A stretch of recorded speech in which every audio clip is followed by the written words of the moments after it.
Green ট্রাইব্যুনালের নির্দেশ অনুযায়ী নদীঘাট থেকে বন্ধ রয়েছে বালি তোলার কাজ। বালি বন্ধের পরেও খড়িবাড়ি বাজারের ওপর দিয়ে অবৈধভাবে লরিতে বালি পাচার করার অভিযোগ তুলে গভীর রাতে খড়িবাড়ি বাজারে অবৈধ একটি লরি আটক করল স্থানীয় বিজেপি কর্মীরা। क्या आप माँ बनने का सपना देख रही हैं? एडवांस फर्टिलिटी केयर का अनुभव करें उस एक्सपर्ट टीम के साथ जिस पर परिवार भरोसा करते हैं, जहां होप बदलती है नई शुरुआत में। पेरेंटहुड की ओर अपना पहला कदम बढ़ाइए। New life fertility centre Siliguri, आपकी नई शुरुआत यहीं से होती है। Introducing TrueBeam with Hypersight, first time in West Bengal and Northeast India. Fourth installation in India, now at Hope and Heal Cancer Hospital, Siliguri.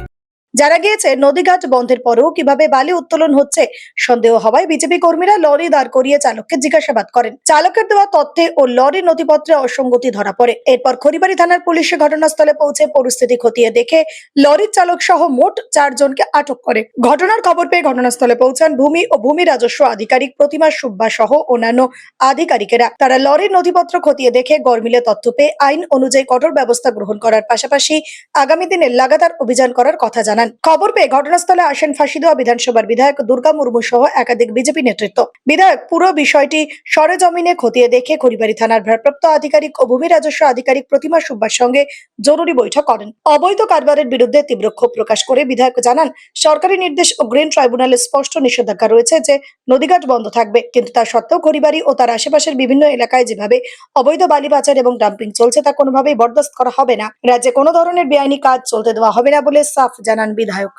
আজকে আমাদের এই খড়িবাড়ি অর্থাৎ এটা বাস্তবে অর্থাৎ বিগত বছর অর্থাৎ তৃণমূলের সময়ে বিভিন্ন রকমের কুকর্ম চলত।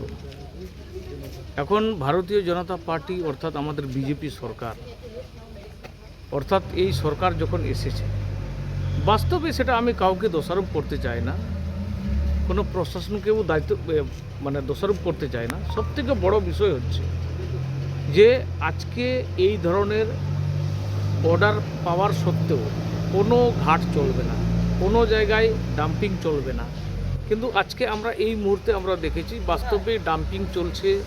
এখানে বাস্তবে অবৈধভাবে সেখানে বালু পাচার হচ্ছে।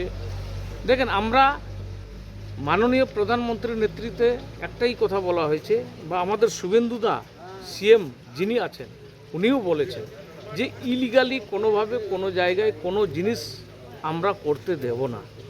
তো স্বাভাবিকভাবে আজকে আমরা দেখেছি আমাদেরই সরকার আর যেভাবে কিছু চোর ব্যক্তিরা বিভিন্নভাবে এখান থেকে বালু পাচার করছে।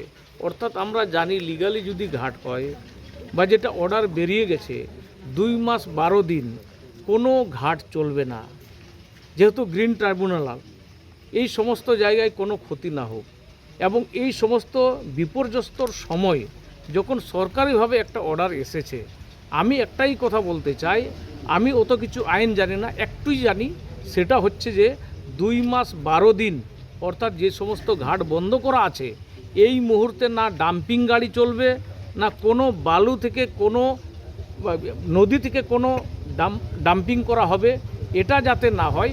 অর্থাৎ এই সময় 2 মাস 12 দিন যেটা অর্ডার আছে সরকারি পক্ষ থেকে এইভাবেই চলুক, এবং আগামী দিনে আমরা এই সমস্ত যাতে বৈধভাবে আমরা যাতে এই ঘাটগুলো চালাতে পারি, এবং এই রাত্রের সময় কোনো যাতে এই ধরনের আমরা আজকে প্রশাসনিক আজকে বিএলআরও আজকে আমরা এখানে খড়িবাড়ি বড়বাবু আছেন, আমরা চেয়েছি যাতে অবৈধভাবে কোনো ঘাট না চলে, যাতে সঠিক মতো চলে।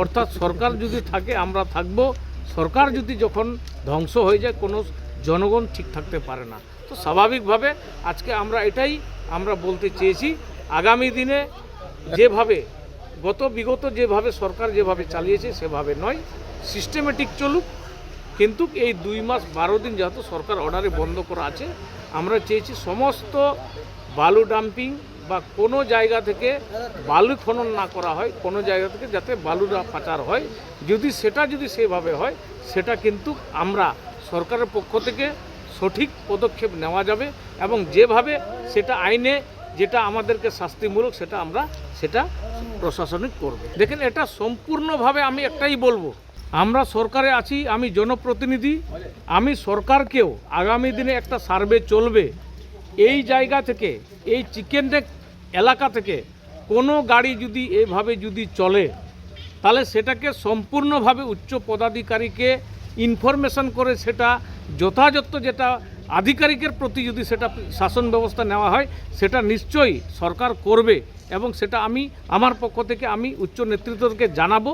অর্থাৎ এই সরকার অর্ডারে যদি কেউ যদি নীতি না মানে অর্থাৎ সেখানে আমরা সেইভাবেই কিন্তু পদক্ষেপ নেওয়া হবে এবং তাদেরকে কোনো রেহাই দেওয়া যাবে না। দেখেন এখানে আমরা দেখেছি এইভাবে অর্থাৎ অর্ডার বেরোনোর পরেও এই সমস্ত গাড়ি কেন বন্ধ হচ্ছে না, কী কারণে বন্ধ হচ্ছে না, কারা তাদের মদতে আছে সেটা আমরা দেখেছি।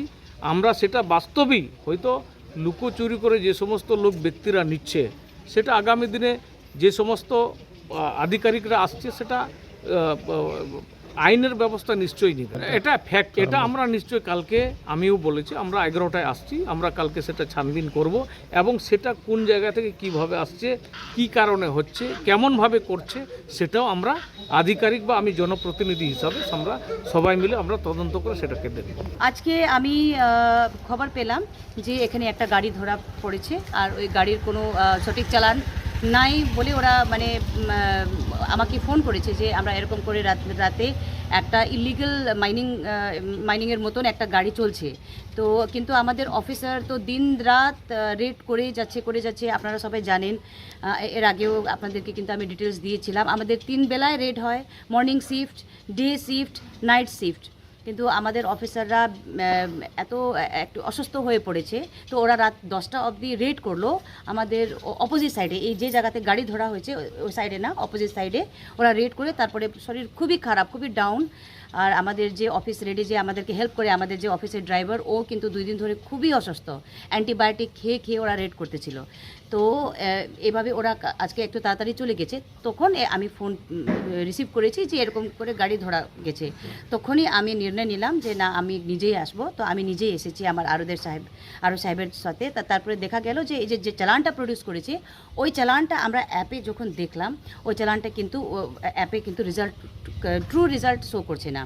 ওটার জন্য গাড়ি যে ড্রাইভার আছে ওকে ডিটেন করা হলো রাতে। কালকে সকালে আমরা ওটা আবার ভেরিফাই করব। তারপরে আমরা এটা এমএলএ সাহেবের যেটা নির্ণয় আছে ওনার হিসাবে আমরা কালকে ঘাট জয়েন্ট ভিজিট করব। কোথায় কোথায় মাইনিং হবে, কোথায় কোথায় ইলিগাল মাইনিং হচ্ছে এগুলো কালকে আমরা আবার তদন্ত করব।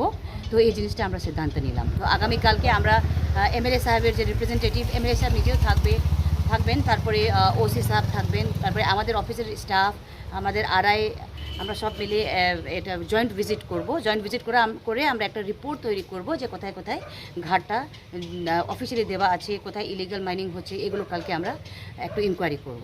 आज दिन में हमें एक तरह से सूचना मिला कि हम लोगों को पता था कि यहाँ पे 15 टन से ऊपर कोई भी डंपर नहीं जाएगा। सिर्फ हम लोगों को डंपर के बारे में ही पता था। बालू खनन 18 तारीख से यहाँ पे बालू जो भी था यहाँ पे बंद हो गया था। लेकिन जो आज दिन में पता चला कि कोई छोटा छोटा ट्रक में बालू लेके जा रहा है। यहाँ पे जो डैम करके रखा हुआ है बालू, जो बरसात के सीजन में बालू नहीं मिलने के कारण डैम किया जा रहा है। कोई भी सरकारी प्रोग्राम होगा वहाँ पे बालू, कोई भी सरकारी काम हो रहा है वहाँ पे बालू का जरूरत पड़ेगा। बालू आएगा कहाँ से, नदी फ्लैट हो जाएगा, इसलिए डैम करके रखा गया है। मगर यहाँ पे हम लोगों का डुमरिया में बालू खनन हमेशा होते जा रहा है। बालू बंद होने के बावजूद भी वहाँ पे जेसीबी से बालू खनन हो रहा है। हमने कहा था कि बेलरों को देखने के लिए कि कितना बालू आपका डैम पे है। प्रत्येक दिन अगर कहीं आप बालू बेच रहे हैं तो प्रत्येक दिन कम होना चाहिए, मगर प्रत्येक दिन बालू बेचने के बाद भी बालू उतना का उतना कहाँ से आ रहा है। बालू जब बंद है तो बंद होना चाहिए। मगर एक ट्रक में देख रहे हैं यहाँ पे 15 टन का हम लोग का लगा हुआ है।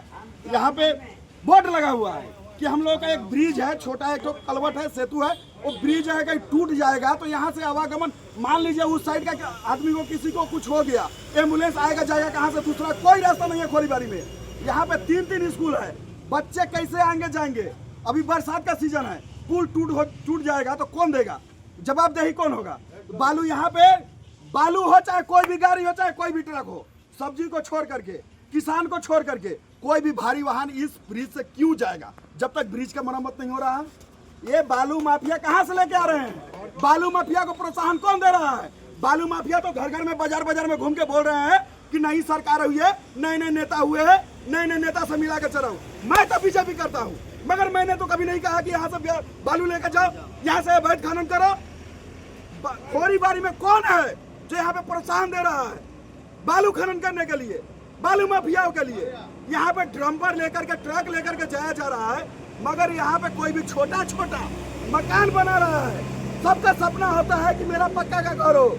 आज यहाँ पे प्रधानमंत्री आवास योजना दिया जा रहा है। प्रधानमंत्री आवास योजना जब मिलेगा तो क्या वो डंपर से माल लेके आएगा? नहीं लेके आएगा, वो ट्रैक्टर से ही माल लेगा। मगर क्या हो रही है, ट्रैक्टर को यहाँ पे सजा दिया जा रहा है, ट्रैक्टर को यहाँ पे माने फाइन दिया जा रहा है। मगर डंपर यहाँ से चला जाए, ट्रक यहाँ से चला जाए, भाई तुम तोप के लेके जाना, ऐसा नहीं चलेगा। खोरीबारी में अभी आँख खुल गया है, ये बंद होना चाहिए। बंद होने के लिए आज जैसे हमको पता चला, यहाँ पे मैंने ट्रक को रोका। हम लोगों के जो है एमएलए साहब दुर्गा मुर्मू जी वो आए हुए हैं, वो देख रहे हैं कहाँ से कागज आया है। जब कागज आपके पास आज का है, आज का कागज है आपके पास, 18 तारीख से हम लोग पूरी पता है, पूरे बंगाल में हम लोग 18 तारीख से बंद है। जब कागज आप दिए हैं आज, तो आपका भी लाइसेंस बंद होना चाहिए। कारण कि आपका जो यहाँ पे जो आप डैम्पिंग कर रहे हैं, यहाँ के लोकल काम के लिए आप बंद कर रहे हैं, यहाँ के सरकार के लिए बंद कर रहे हैं। बाहर जाने के लिए आप बंद नहीं कर रही हैं। बाहर जाने के लिए आपको कागज नहीं दिया जाएगा, बाहर हम नहीं जाने देंगे। यहाँ के आदमी के लिए है। इसलिए हम लोगों ने आज रास्ते पे उतरा था, पकड़ा गया। बालू है, था नहीं, था मतलब चला जाता। बालू है, यहाँ पे कागज देखा जा रहा है। और भी कितने ट्रक होंगे जो आएंगे वो पकड़ाएंगे। कितना टन था ये? हम लोग यहाँ पे जो हम लोगों ने देखा कि यहाँ पे जो हम उसको पूछा कि आपका कितना टन यहाँ पे माल लोड है, तो वो प्लास्टिक से तोपा हुआ है, छोटा सा डाला है। वो बोल रहा है बोले 30 टन यहाँ पे माल है। तो सोच लीजिए 3 फीट 4 फीट में इतना बड़ा ट्रक में 30 टन माल है, तो 16 चक्का 18 चक्का जाता होगा, तो कितना टन माल जाता होगा? इसका मतलब मेरा अगर ब्रिज टूट जाए, बनाएगा कौन प्रशासन देखने आएगा? सरकार ने तो इस पर 15 टन का लेबल लगा दिया है। उसके बाद में चोर कौन होगा? भू माफिया होगा, बालू माफिया होगा। यहाँ का पब्लिक क्यों भुगते? खोरीबारी का पब्लिक ने क्या पाप किया था? वो खोरीबारी का पब्लिक नहीं भुगतेगा। खोरीबारी का पब्लिक जानता है, जागरूक हो चुका है। ऐसे कारोबार में खोरीबारी का कोई भी नेता, कोई भी पब्लिक ऐसे खनन माफियाओं के साथ नहीं दे। मेरा परिचय है, मैं कल्याण कुमार प्रसाद, भारतीय जनता पार्टी सिलीगुड़ी सांगठनिक जिला का एक मेंबर, रानीगंज बिन्नाबारी खोरीबारी बूढ़ागंज मंडल का इंचार्ज।